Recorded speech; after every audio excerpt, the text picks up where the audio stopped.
युवराज आदिराज मित्र मंडळ यांच्या संयुक्त विद्यमानानं पाथर्डेगाव येथे शनिवार रोजी 2000 विद्यार्थ्यांना शालेय साहित्याचं तसेच मिठाई वाटप करण्यात आलंय। यावेळी पाथर्डी परिसरातील 250 ज्येष्ठ नागरिकांची नेत्र तपासणी करून त्यांना चष्मे वाटप आणि छत्री वाटप करण्यात आली। गरीब व गरजू कुटुंबातील व्यक्तींना यावेळी धान्याचे किट वाटप करण्यात आले। हनुमान मंदिरात रक्तदान शिबिराचं आयोजन करण्यात आलं होतं। यावेळी मोठ्या संख्येने रक्तदात्यांनी रक्तदान केले। या कार्यक्रमाचे आयोजन माजी नगरसेवक सुदाम ढेमसे यांच्या वतीने करण्यात आलं होतं। यावेळी आलेल्या मान्यवरांच्या हस्ते छत्रपती शिवाजी महाराजांचे पूजन करून कार्यक्रमाला सुरुवात करण्यात आली।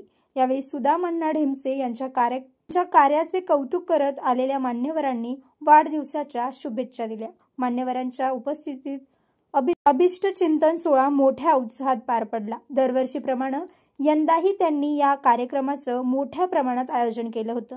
या प्रसंगी शिवसेनेचे जिल्हा प्रमुख अजय बोरस्ते, माजी नगरसेवक विलास शिंदे, महानगर प्रमुख बंटी तिदमे, सोमनाथ बोराडे, भगवान दोंदे, संजय नवले, त्र्यंबक कोंबडे, निवृत्ती गवळी, एकनाथ नवले, सदानंद नवले, तानाजी गवळी, निवृत्ती गवळी, धनंजय गवळी, विश्वनाथ धोंगडे, खंडू धोंगडे, सुनील कोथमिरे, विठोबा ढेमसे यांच्यासह गावातील ग्रामस्थ आणि शालेय विद्यार्थी मोठ्या संख्येने उपस्थित होते। गेली 3 वर्ष या महापालिकेत सत्ता नाही आहे, प्रशासकीय राजपाट आहे, कामं होत नाहीये। पण तुम्हाला अभिमानाने सांगतो, तुमचा एक प्रभाग असा आहे की ज्याला असे लोकप्रतिनिधी लाभलेत। एकनाथ शिंदे साहेबांनी 5 कोटीचा निधी माननीय सुदाम अण्णांना दिला, त्या माध्यमातून कामं झाली। सरोजताईंच्या पाठीमागे लागून तुम्ही सगळ्या व्यासपीठांना काम करून घेतलं। आणि ही दोघं मगाशी विलास अण्णा बोलले ते काय खोटं नाही आहे, तुम्हाला माहित नाही। ही कामं अशी होत नाही, निवडून येणं खूप सोपं आहे, परंतु काम करायचं असेल तर सभागृहात भांडावं लागतं। आणि इथं नाना बसलेत, अण्णा बसलेत, असा एक दिवस नाही की एक कॅबिनला आले नाही। हा रस्ता बाकी आहे, सभागृहात भांडायचा, भांडला की बरकतही अस्मितातही आम्हाला उठून उभं राहावं लागायचं, आवाज सांगावला। आणि हे खरं आहे, हा प्रभाग खूप मोठा आहे, सगळी नवीन वस्ती झालेली आहे। निधी किती असायचा? 2.5-3-4 कोटी रुपये।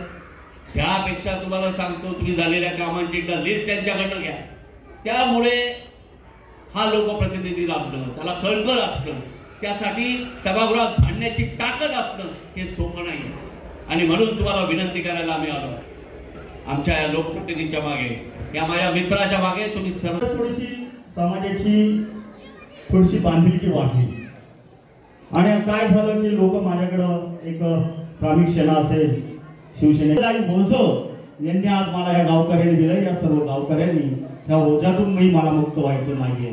कारण तुम्ही सांगितलं अण्णा की ज्याच्या दारासमोर जास्त चप्पल असती तोच खरा काम करणारा असतो, तीच खरी त्याची इस्टेट असती।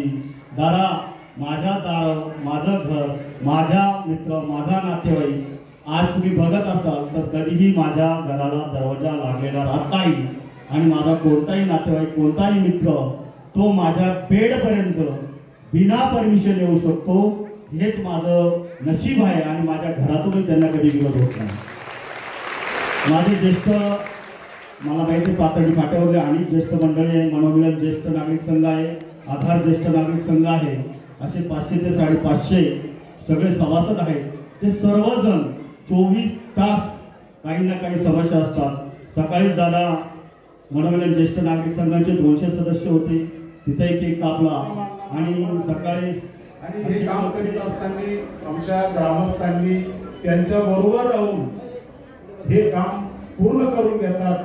ही खरी महत्त्वाची जबाबदारी आहे। कारण नुसता नगरसेवक झाल्यानंतर त्याला समजून घेतलं पाहिजे, त्याच्याकडून काम करून घेतलं पाहिजे, त्याच्यापर्यंत पोहोचलं पाहिजे।